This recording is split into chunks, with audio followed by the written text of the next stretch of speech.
అలాగే మీరు చూస్తే తల్లికి వందనం పథకం పెట్టి గత బడ్జెట్లోనూ ఈ బడ్జెట్లోనూ డబ్బులైతే కేటాయిస్తున్నారు కానీ తల్లికి పంగనామాలు పెట్టడం తప్ప తల్లికి వందనం ఇవ్వని మీరు ఇదే మహిళా సాధికారత అని ప్రచారం చేసుకుంటున్నారా?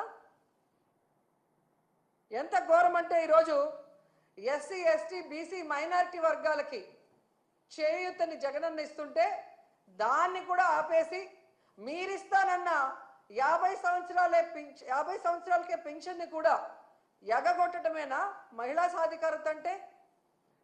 ఎంత బాధాకరం అంటే ఈరోజు వాలంటీర్లో సగానికి పైగా మహిళలు 1,70,000 మందికి ఈరోజు మీరు 10,000 ఇస్తామని చెప్పి ఆశ చూపించి వాళ్ళని నడి రోడ్డులో తోసేయటమేనా మహిళా సాధికారత అంటే? ఎంత బాధాకరం అంటే అసలు ఈరోజు నిరుద్యోగ మహిళలు ఉద్యోగం వస్తుంది లేదా నిరుద్యోగ వృత్తి 3,000 వస్తుందని ఎదురు చూసిన వాళ్ళని వెన్నుపోటు పొడవటమేనా మహిళా సాధికారత అంటే?